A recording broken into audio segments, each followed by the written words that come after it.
Well, I don't know about you, but he's the most confident man I've ever been around in my life. And when you have your sons, one on offense, one on defense, that sort of exude that as well, I think that's easier to bleed into the team. I think what I've seen is just the confidence on this team. And we saw it last year too. I think it went away a little bit as the year went along, but what he brings to this team is confidence. And they believe in themselves because Deion Sanders believes in him and he believes in them.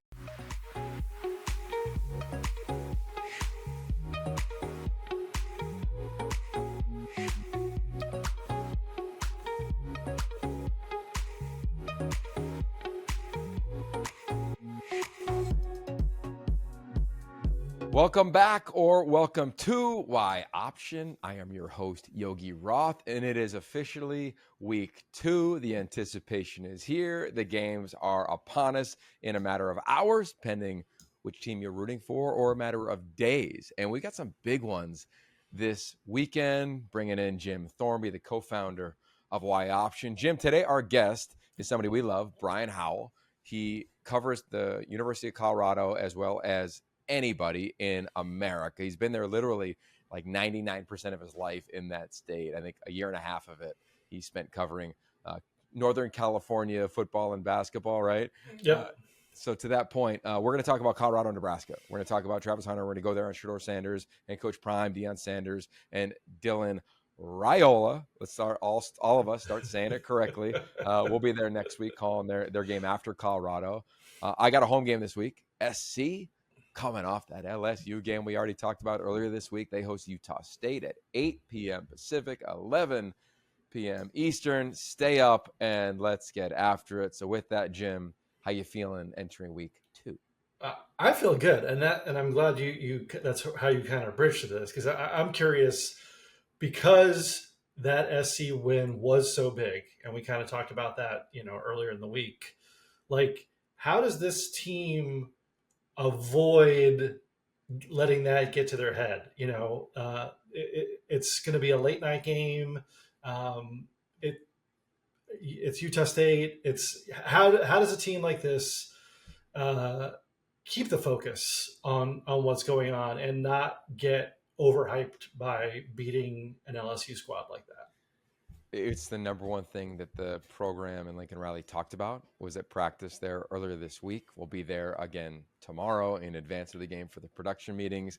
And I don't know if he'll steal the quote from Nick Saban around the rat poison, but it'll basically mean the same thing. And the way that we say it here is praise and blame are all the same. And I think that's really true. And this team took so much heat. And I think when you talk to the veterans, the leaders, I spent some time with Kamari Ramsey, to me, the player of the game for them defensively. And he talked about like this veteran group being so mission minded. And I think this team knows what is at stake and how they have to bring it every week.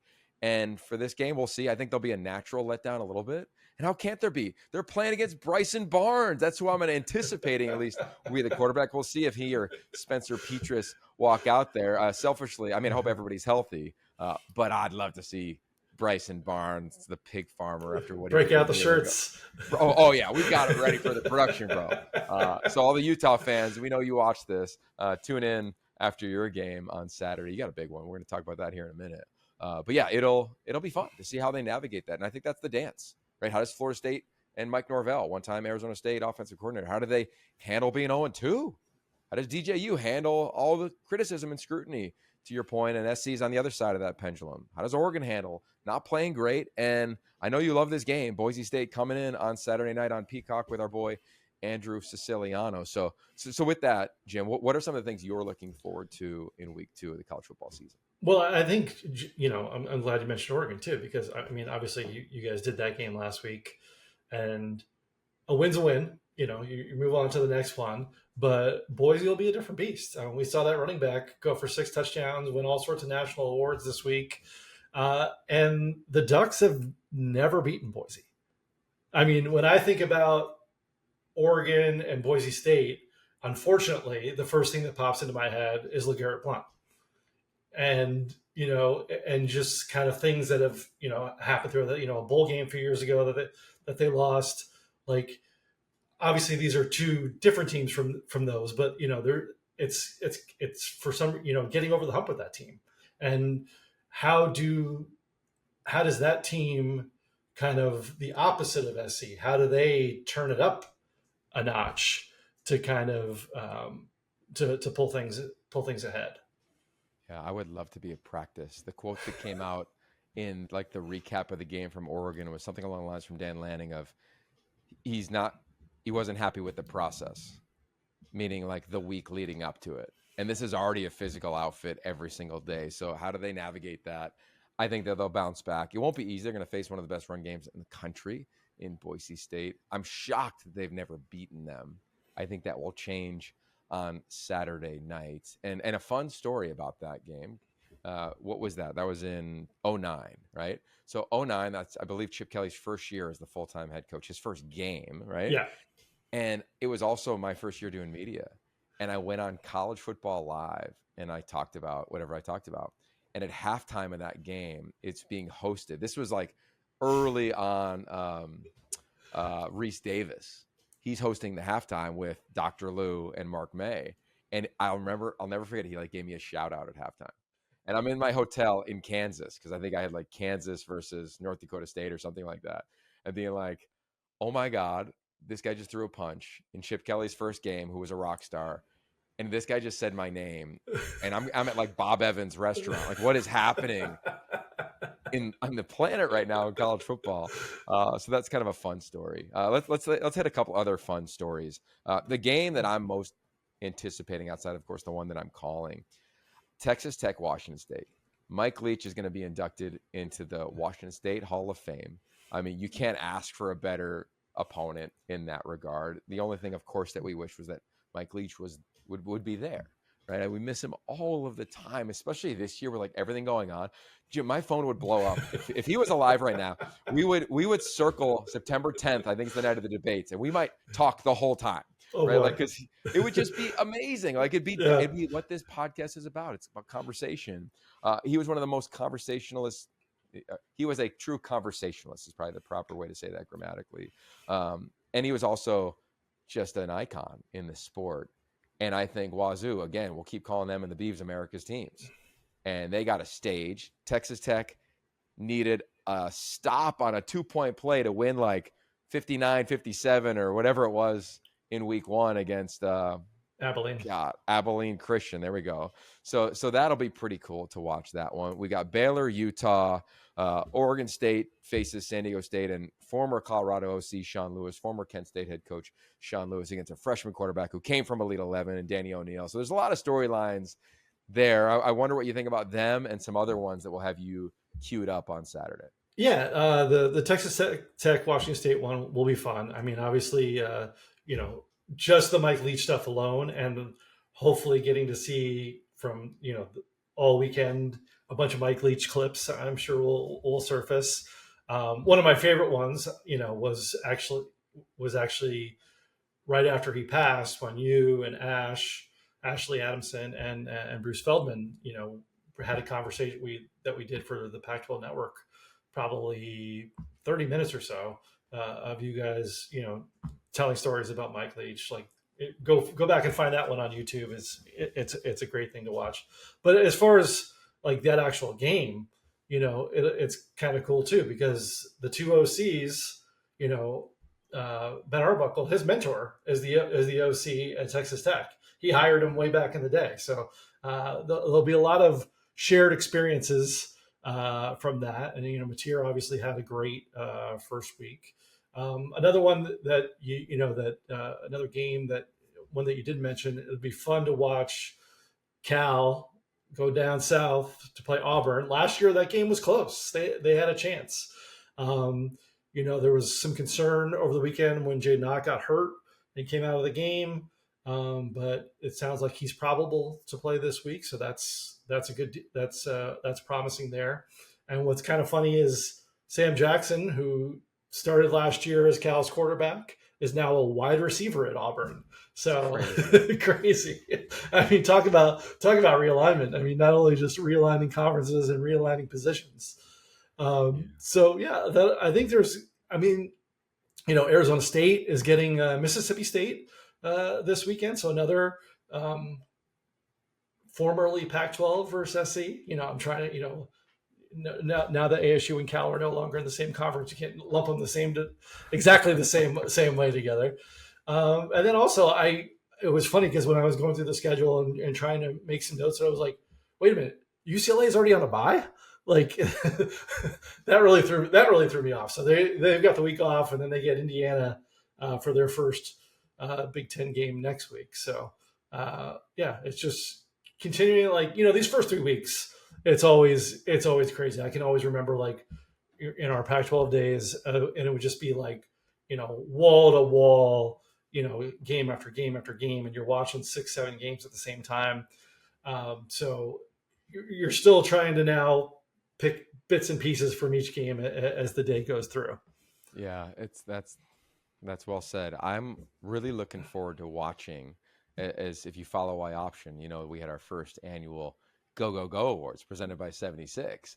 Are we going to have a repeat winner, right? You got Cam Rising against Baylor. Great opportunity there. Make some noise. Miller Moss, I'm calling the game, so there's always going to be a little slight lean to the game that I'm calling you because I'm not going to miss a snap. Yeah. You've got Kenny Dillingham. Can he be the coach of the week 2 weeks in a row? If they go and beat an SEC team, Mississippi State, yeah, he might. He's on the conversation. And T-Mac, like, he's going to be triple covered. Like, but does he still get some crazy? Does he still have double-digit catches over 200 yards? Like, I don't know. Maybe. I think the bigger question for Arizona is what's up with the defense. I think for UCLA, perfect timing for a bye week, because you go back and you watch that one, and there was just too many miscues, whether it was in the run game or 9 guys in the field, like little things like that. They're going to have to get right. I was over there earlier this week. I'm confident in that outfit. And then they get Indiana, to your point, in the Big Ten opener for them on NBC with Todd Blackledge in week 3 at the Rose Bowl. Student section has moved. It'll be different. We'll talk about that a little next week. And then probably the game of the week in college football is Texas and Michigan. And why does it matter here at Y Option? Well, because we're always going to talk about college football, and especially through the lens of the West Coast. And here we go with Steve Sarkisian. And I think the team that will become that team in the SEC, Keelan Board, by the way, they look pretty good, as did Georgia in the opening weekend.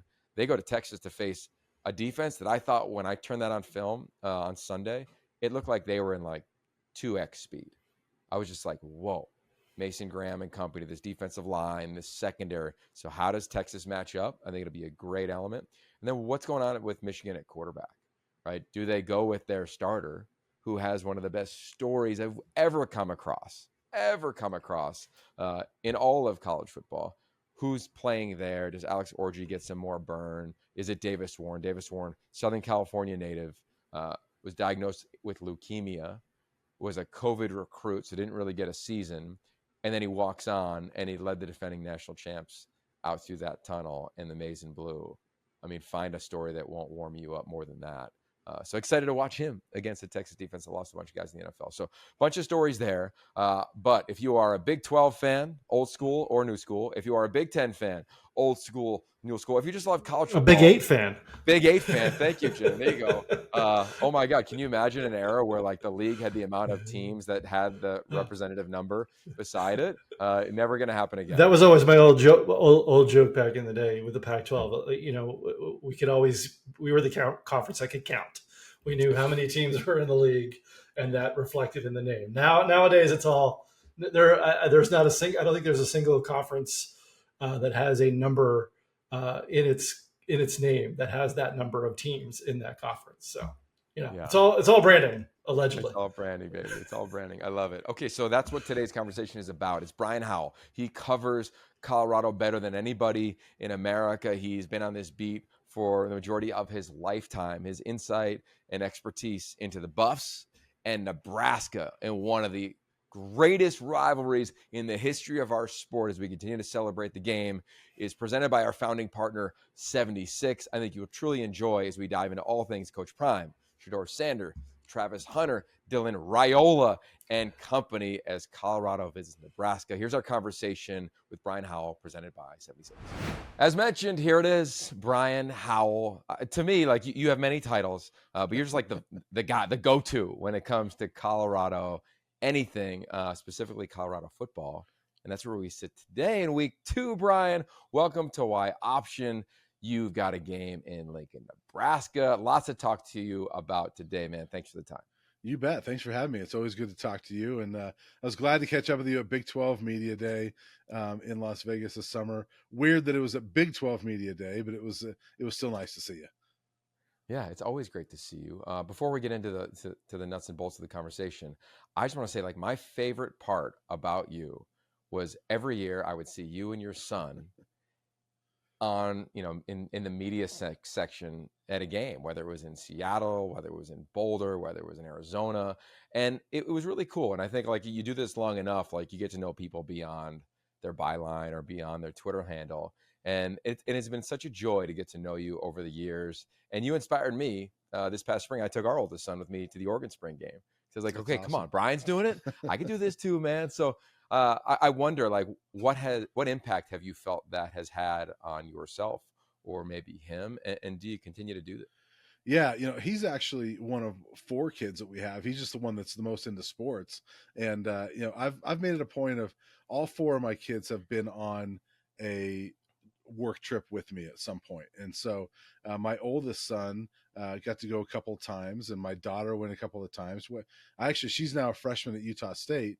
And last year for the CU Utah game, last game of the year, I brought her with me because she wanted to do a college campus tour. So we spent the weekend when we weren't at the game, visiting some of the campuses around Utah. And so my other son's been with me to a game. And then the youngest who you've seen and know the most is Mason. And he's the sports kid. And he's basically a de facto member of the media up there. I don't know why they don't just give him a permanent press pass because he's at games so often, but he just loves it. He's the one decked in CU gear and will, wearing the CU stuff all the time. But the impact is it's been great. I mean, it's hard sometimes in this business. You feel like you're away from your family a lot of times, and it's nice to bring them along with you and connect with them. My wife has been on trips too. I don't leave her out. So, but it's nice to involve the family in that way and get those weekends with them that you may not get when you're on the road. I love that. Okay, so Curtis Snyder, I know you're listening. Okay, get him a seat. Come on, That's hook right. Mason up. Would you, man? I mean, golly. But no, it's my favorite part of running into you is the humanity side of you. So with that, I have covered Colorado going back to Dan Hawkins. Yeah. Eric Keesaw is the offensive coordinator, is now at Florida, right? And really all throughout Embry, and then Coach Mack, Coach McIntyre, and here we go, Durrell, and now here with Deion Sanders, of course, known as Coach Prime. Big picture, like, what has the experience covering Colorado been like for you over the course of your lifetime? Because I think your entire life, outside of maybe a year and a half, you've spent in this state being connected to this program. Yeah, in fact, I was in high school when they won a national title back in 1990, and so it's actually been sort of surreal getting to like become friends with Darian Hagan, who was the quarterback of that title team. In fact, they had a really nice game. He's now the running backs coach at San Diego State, and it's very weird seeing him wear red, by the way, speaking of in Nebraska week. But to the point that, we're friends to the point that I texted him the other day and just said, hey, nice debut. It's nice to see you in a headset again. And, so that's great. And Eric Bieniemy, I got to know when he was the OC here. And so that's just kind of cool, those connections. And, really, this is my 15th season covering them. I go back to Dan Hawkins as well. And there's so many people that you get to know. And, when Coach Prime was hired, there was a lot of people that say, I'm so excited for guys like you that have been through so much crap and covering bad football. And, this must be so much better. And yeah, the football wasn't great, but the people at CU have been phenomenal. And even though the football wasn't always great, there's been a lot of really good people I've covered and gotten to know, and players that were on some of those bad teams that I bet if I ran into today, you'd still dab them up, give them a hug, something like that. And, guys that, would remember me, that I remember them, that it's those connections that make it fun when you've covered a program as long as I have. That's why you're the perfect guest for Nebraska week. So put into context, through the lens of the West Coast, like, what is this rivalry like? We know it dates back, of course, to the Big 12, and now Nebraska's in the Big 10. Yeah. And Colorado's their first year back in the Big 12. Yeah, it was my first year was they were both still in the Big 12, and that was my first year covering them. Was Dan Hawkins last year, and he only lasted 9 games. But so I covered the game the very last Big 12 game between these teams back in 2010, and Nebraska got them that time. But the rivalry is it's pretty intense, and I think for a long time it was pretty one-sided. Colorado hated Nebraska. Nebraska's kind of like, dude, get off of us. Leave us alone. We got Oklahoma to worry about. We got all these other things to worry about. But over the years, I think Nebraska's developed some hatred of Colorado as well, and you can sense that now. As they've played a few times now since leaving the Big 12 after 2010, that there's some of that as well. And I heard Dylan Raiola, the Nebraska quarterback. He was asked about it. He's never been a part of it, but his dad played there, and his dad. He was, my dad reminded me, hey, I never lost to these guys. And so, there's a little bit of, you can't lose to these guys. So there's a little bit of that intensity on both sides. And I've now covered, was it 4 CU Nebraska games? And they're intense. No matter what, if it's Boulder, Lincoln, the atmosphere is pretty cool. Ready, set. Use French fries to go. Yeah, oil from French fries. Turn yesterday's leftovers into today's fuel. More power, lower emissions. 76 renewable diesel fuels all the ways you go, go, go. Yeah, I mean, I could see like Katie Nixon returning a kickoff, right? Like we all remember that moment. Yeah. And last year, who could forget what happened throughout all the extracurricular elements within that Right. game? Let's double down on the game here for a minute. What do you think? Like, where do your eyes go of like, this is what matters most in this game, in an environment that if you look at all of Colorado's road games, yes, Autzen was bonkers last year, but this is almost double the amount of people. This is probably the craziest environment they will have ever played in the Deion era. Yeah. What do you make of it, and what matters most? Yeah, honestly, I was telling somebody else today, I haven't been everywhere around the country, but of all the places I've covered college football, Nebraska's got the best environment. And, I went to a game at Notre Dame as a fan. That might top it, but all the places I've covered. And as you know, I've been all around the Pac-12. This is no slight to anybody, but it's more of a compliment to Nebraska. It's an insane environment. I love going to games there because it's really fun. Yeah, they haven't been in anything like this. They played pretty well on the road last year for the most part. Even though they weren't a great team, they go down to TCU and win. They go to Arizona State and win. You've been to ASU. It's nothing like Nebraska. No offense to ASU at all, but like this is something different. And I think what I'm looking for this week is how they handle it. I have no doubt that Shedeur will be fine. I have no doubt Travis Hunter will be fine. Shiloh will be fine. It's some of these other guys that have never been anything like this that you're like, how are they going to handle this? And I think that's going to be a big part of this game. I've always felt that teams, good or bad, reflect their head coach. Yeah. How can anyone reflect Deion Sanders? I mean, he's an icon. He's such an anomaly. He's so different than any coach that I've ever seen in my lifetime, who was not just a player and an icon, but a cultural icon. And now he's running a program. Like, how have you noticed how players reflect his personality, reflect the ideals and the temperament that he wants his team to play at, and navigate the highs of being one of the most popular people in sport and entertainment? Well, I don't know about you, but he's the most confident man I've ever been around in my life. And when you have your sons, one on offense, one on defense, that sort of exude that as well, I think that's easier to bleed into the team. I think what I've seen is just the confidence on this team. And we saw it last year too. I think it went away a little bit as the year went along, but what he brings to this team is confidence. And they believe in themselves because Deion Sanders believes in him and he believes in them. And I think that they take that upon themselves. And when you add guys like Warren Sapp, who is a graduate assistant, but when you put him around the program, I mean, holy cow. I mean, those defensive linemen, talk about taking on the identity. When you got Warren Sapp, one of the most fierce defensive linemen of the last, 20, 30 years, they're going to try to take on that identity as well. And so I think confidence more than anything is what they bring into the table that they get from their head coach.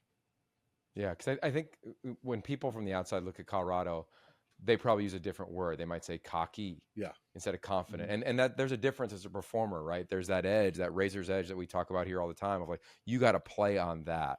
And there's a difference. And I think sometimes players can think that they are him, as Deion would say, like they could think they are him, versus like, hey, no, you need to make sure that like you align right, you use the proper hand placement, like you do the things that he did when he played to make him great. Yeah. And you cover this team with tremendous detail. And I think that's something really worth noting, because I felt like last year they had success early, but there was this bravado that carried with this team. Yeah. And I wonder how grounded the confidence is this year. It feels like it's more grounded than it was last year. And I called a couple of their games and got to see it in person. Where do you net out in year 2 and the growth that they've made on the intangible side? Yeah, I think it's probably more grounded this year. And Coach Prime mentioned it, that last year, as they went along, they realized they brought in some guys that weren't ready for the bright lights. And I think a lot of those guys are gone. And I think when you look at what they brought in this year as opposed to last year, last year, a lot of the transfers were FCS guys and Power 5 backups, guys that didn't have big game experience. Well, what did they bring in this year? I mean, it's Power 5 starters, FBS starters they brought in. And, guys like I mentioned this guy a lot, but Chidozie Nwankwo, it was a nose guard at Houston, started 32 games. And, he's not fazed by anything. He goes out there and plays a great game against North Dakota State. They bring in guys, Nakai Hill-Green, played linebacker at Charlotte, but he was also at Michigan, and he played a lot at Michigan. So he's been in the big house. He's not fazed by these things. And so they bring in guys now that have got that big time experience that I think can back up some of that confidence, and they're not fazed by it as much. Yeah, that's good to hear. What has it like been for you covering this team? Like, take us inside the day-to-day of trying to track Shedeur, Travis, Deion. I mean, those are easily the 3 top storylines around this program. And I don't know how many people know a lot more storylines outside of those that cover the team or recall the games. It's certainly interesting covering the Coach Prime era as opposed to all those other coaches you mentioned before. Access is not what it used to be. They limit us pretty much. I was watching today. I was looking on YouTube today, and I'm watching all the interviews that Nebraska has posted from their guys this week, and it's like there's like the head coach, the coordinators. There's like 7 or 8 players they've already posted up there. It's like, well, we've had the head coach and an offensive lineman. That's it. That's all we've had this week. And we're supposed to have a couple more tomorrow, but a total of probably 4 or 5 guys we're going to get all week. And, so it's limited as opposed to what we've had in the past. It's a lot of YouTube watching because, Well Off Media, the pregame show, guys like that are around this program all the time. They like to control the narrative. And so you have to watch that and pay attention to that. If you don't, you're kind of behind, and you're kind of with the fans along with it. But I think that it makes it for an interesting way to cover a team, that's for sure. And so you try to soak up as much as you can when you're there. It's like when I'm at the facility the other day, we only get a couple of guys, but you end up riding in the elevator with a tight end that you didn't get to talk to, but you ask him a couple of questions. How's things going? Kind of get a sense just in the casual conversation. And so it's more the casual conversations from people you run into that you try to glean as much as you can. Yeah, what's that like for you? Because there are different ways to do it, right? Some coaches are wide open. You referenced Nebraska. I got SC this weekend.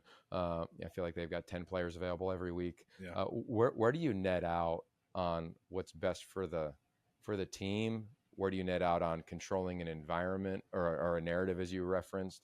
And then you doing your job. Like, what is that like in that experience? Well, I think that what's best for the team is what works for that team, honestly. And I think if that's the way Coach Prime wants to run his program, that works for them. I think I didn't cover Clay Helton and USC, but like it seemed like they were pretty wide open when he was there. Other programs I see, they're pretty wide open. If that works for them, that's great. From a journalist perspective, I wish they were more wide open because, you like the stories. And like I mentioned, all the guys in the past that I've talked to that I have relationships with, it's great because you talk to them so many times. Like Steven Montez, I probably interviewed 100 times during his time at Colorado. And if I saw him today in a grocery store, I'd probably, give each other, handshakes, maybe a bro hug. I don't know. I don't know how much he likes me, but, you develop relationships. And I don't know if I've really got that with guys here just because we don't get that access as much. And I do miss that part of it, but that's selfishly for me doing my job. I miss that part of it. that we don't always get with Coach Prime. But I don't think there's a right way or a wrong way to do it from a program standpoint. Yeah, I would agree with that. I think, you always want access. Yeah. Who doesn't? Mm-hmm. Because you want to tell the stories with some sort of credibility or some insight that is different than what other people may have. And in the same vein, like Coach Prime is so different. Yeah. It's just such a unique one where I always try to defend that a little bit of when, it's easy to come down in that program. It feels like they are one of the either most beloved or most hated programs in the country. Right. Just based on people's perception. And I just try to remind people, like, this is one of one. Like, we're not going to see this again. Like, Bo Jackson's not going to be the head coach at Auburn. Like, right. it's just not going to happen. At least I wouldn't project it to. But you referenced the word relationships. We see Shedeur and Travis everywhere, seemingly together. How do you define the relationship between those two? It's almost brotherly, it seems like. And before I answer that, I will say one thing, Yogi, is that I want to go back to your previous question real quick and just say, this program is much less of a circus than it's made out to be nationally. People think that it's a circus around here. It's really not. It's very, I think people, if they were around it, would be surprised how normal it feels and how football it feels. So from that point of view, it works well for them. But as far as Shedeur and Travis, I do think it's sort of brotherly, and they've got this bond. And Shedeur talked about it after the game the other day. He's like, look, it goes back to when Travis took a chance on Jackson State. He didn't have to do that. And he goes, I look back on it, he goes, I have so much respect for him. This was a 5-star kid, the number 1 recruit in the country, that says, you know what? I'm going to do something different, and I'm going to go play for Jackson State because I want to learn from Deion Sanders. And Shedeur's like, I have so much respect for that. And Shedeur, in a way, did the same thing. It made more sense because it's his dad, but they both did that same thing. And I think I would guess they're bonded in that, and that they're both legit Power 5 guys coming out of high school that chose a different path and have really had to sort of prove themselves in a different way. And just when you watch them play, there is some connection that they have. You're like, I don't know how they figured that play out, but they just did, Yeah. And it's like they knew something there that nobody else saw.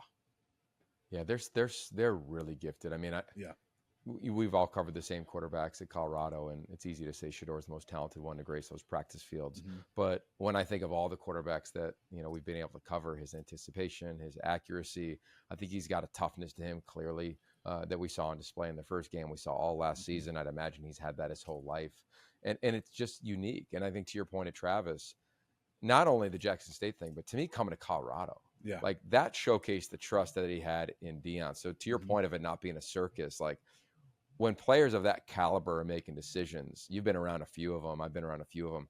It's business. Yeah. And it's also like where they can grow and evolve. And I don't mean business like NIL pay me. I mean, like, how is my craft going to evolve?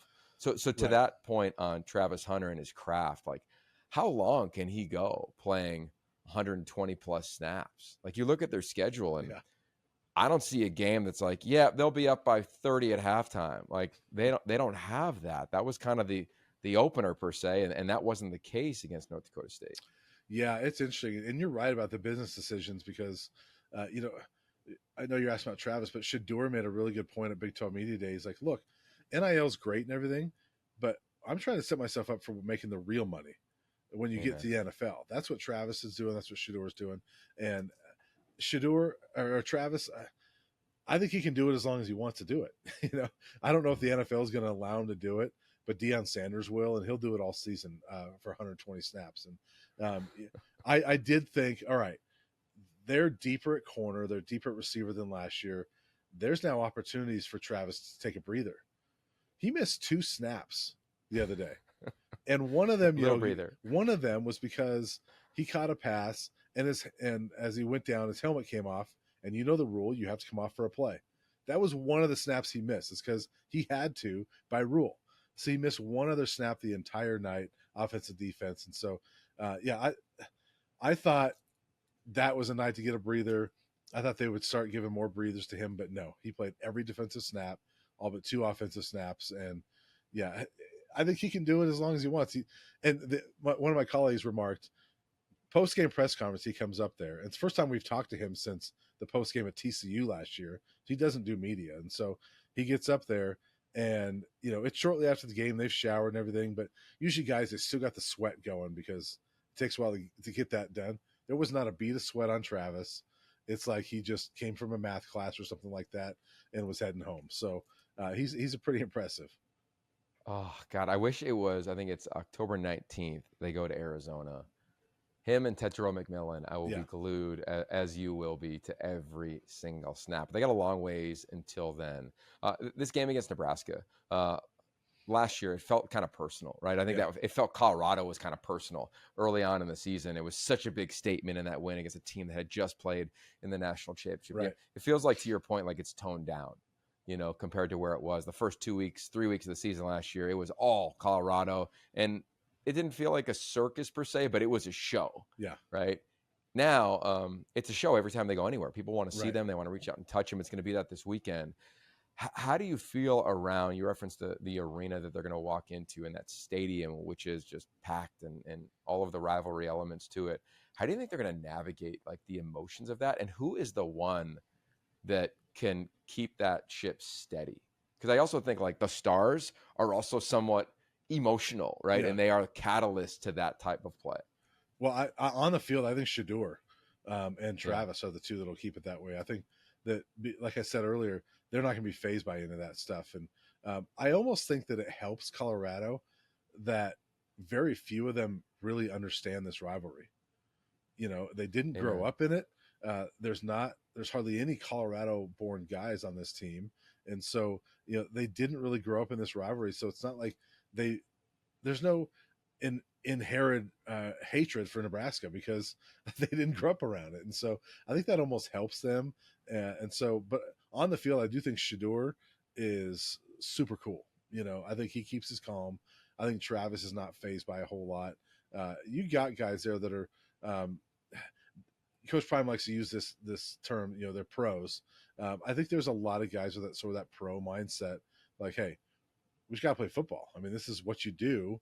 And this is why we're here for college football. Is 90,000 is what we want, And so Justin Mayers, one of their guards, played at UTEP last year, who Nebraska just beat. But he said, look, this is what we came here for. And the best way to quiet them is to run it down their throat and have a nice drive. So that's what we want to do. And so you love that mentality, and that's certainly what they're going to try to do. Yeah, I think sometimes the bigger the environment, the calmer you get when you are one of those veteran savvy players that they have at the quarterback position. I know everybody who's 1-0 this week thinks they're going to go to the CFP, but everybody has holes and deficiencies and games, and the ball bounces so many different ways. Where do you see this team in this new look Big 12? It's really hard to project. I think it's a wide open Big 12, and I think Colorado could be anywhere.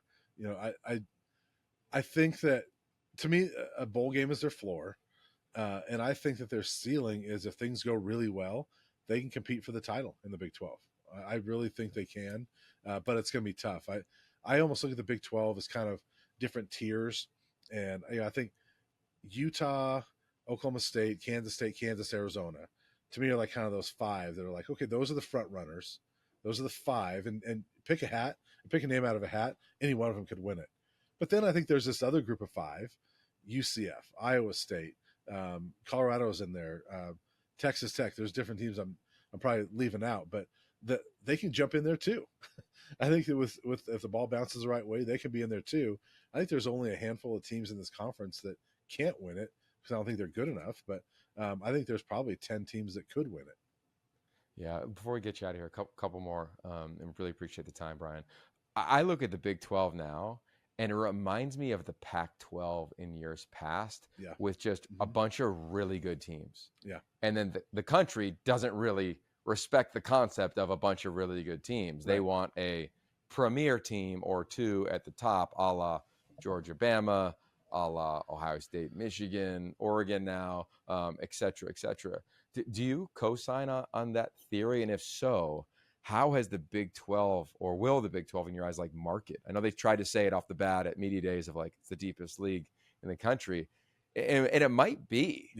I'm curious how you think this thing will shake out, because I got asked surprisingly earlier today in an interview, They said, all right, how many teams from the Big Ten to the CFP? I was like, wow, we're already on that, and it's only week 1. Yeah, no, I think that's a good point you make, because for a number of years the Pac-12 did not make it to the playoffs, right?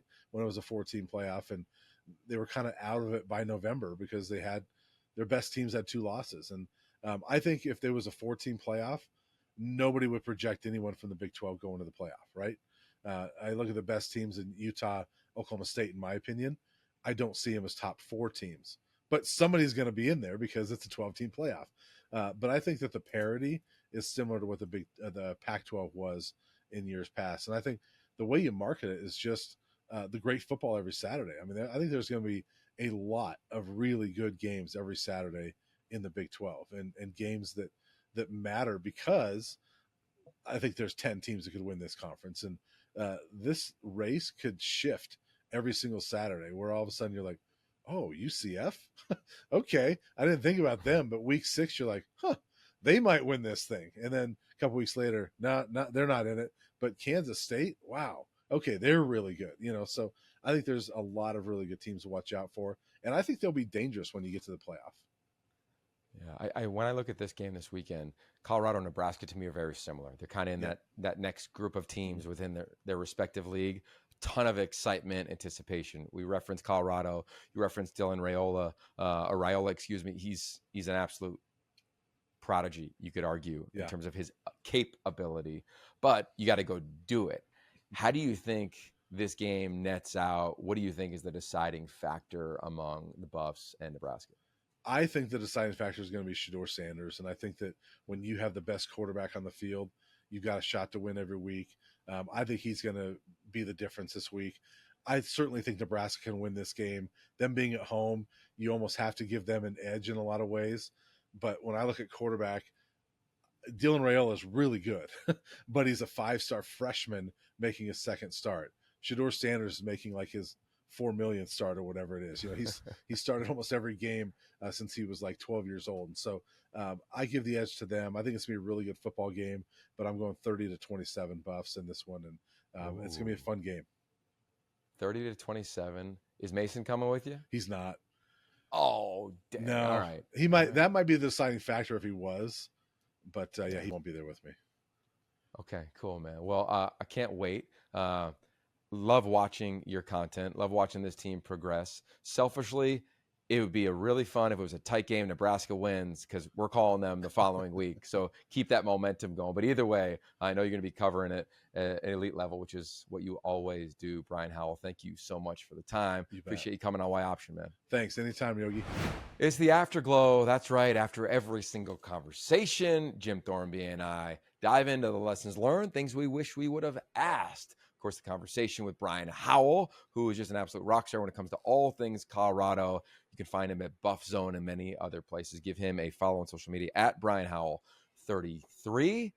Jim, a lot to take away from our conversation presented by our founding partner, 76. What'd you think? Well, I mean, I think the most interesting part there is just how it is for him to cover this team. And, the thing that he said was it's not the circus that people make it seem from the outside.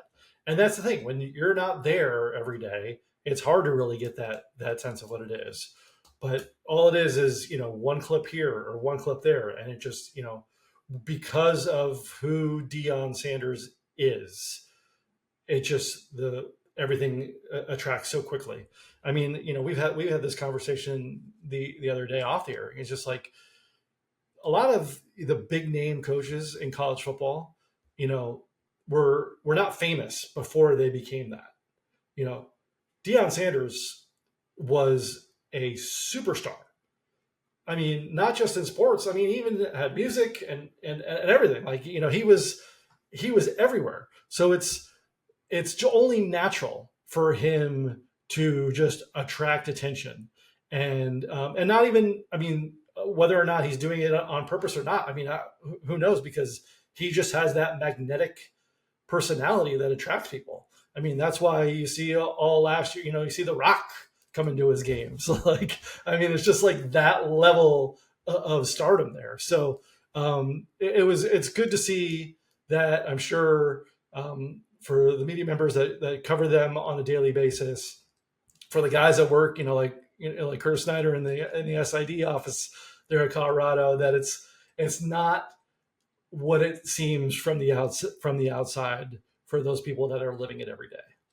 Yeah, I think there's something to be said for everything you referenced. That was my biggest takeaway too, was that it's not a circus, right? He lives it every single day. Yeah, I've been in Boulder a few times since Deion Sanders, Coach Prime, got the job. Went up there in training camp, was there in spring, and went up there for the season, called the game last year. And when you sit down with him, you're around somebody whose energy you can feel. And you kind of have to match it even when you interview him. Like, you have to make sure that you're thoughtful with your questions. And he couldn't have been any more graceful with our crew. And I think those that are around him and get to operate around him, yes, you don't get the access you get with other programs, but he's not like any other head coach. And I think that's the part that is kind of hard for us in college football sometimes to wrap our heads around. Different, right? It's just different. He's a different cat. Like, he's got a whole PR firm, right? Brian referenced all the media they do on YouTube. Like, they do want to control their message. Every coach wants to control their message. And we could debate over whether we want more access and less access. I think it's better for more players to tell their stories, but it's also probably better for them if Deion tells their stories too, just because of the size of his microphone. So, like everything here, we try to just urge like the conversation and the thoughtfulness around it. Brian was exactly that. We're going to have him on again though, right? In advance of the Arizona game, T-Mac and Travis Hunter, let's go. And then I'm really curious later in the season of how are they constructing this roster for the future. I think because there's so much cool stuff in the immediate for them that, it's all the players you always hear, right? It's Shedeur, it's Travis, it's Deion on repeat. I'm so curious to get a deep dive into the underbelly of the program and the development of players, because the best programs are doing that. They're not just supplementing every year in free agency. And they know that too. And he wants to be there for the long haul. And what he's into Colorado, none of his predecessors ever did, other than when they went and won the national championship way back in the day. So I'm a fan of it. I'm here to be entertained, and they're entertaining. Well, and and just real quick, I mean, like, it wasn't, you've gotten to cover a couple of their games, last year. I got to be in some coaches meetings with him 2 years ago. I actually sat next to him at the one. Like, he couldn't have been better. I mean, he was kind of cracking jokes and stuff like that. Like, I from my own very small sample size of personal experience with him, he was great to deal with.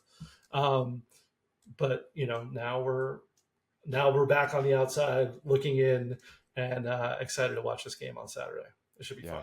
Away we go. Okay, so here it is, yoption.com. Hope you enjoy the new element we just released, which is 5-star advice. So all the parents out there, all the recruits, all the football fans that want to learn what do quarterbacks think, how do they think, what do they process, what do they go through, we got you covered in this new feature. It'll come out once a week. And make sure you lock in every Sunday. We're kind of giving you our from 30,000 feet. What are we thinking? I'm not flying home this weekend, so I'll just be like having my third or fourth cup of coffee at my local cafe, writing this Sunday early in the morning, post our USC-Utah State game. Tune into that on Big Ten Network with Guy Haberman, Rhett Lewis, and our incredible crew. And Jim, another good week here. We survived week 2 in college football. Great work, bro. Appreciate you, man. Yeah, absolutely. Let's do it. All right. Let's go, baby. Thank you again to 76. Thank you to Jim Thornby and everybody who's helped out along the way. Enjoy week 2 in the greatest sport on planet Earth. Peace.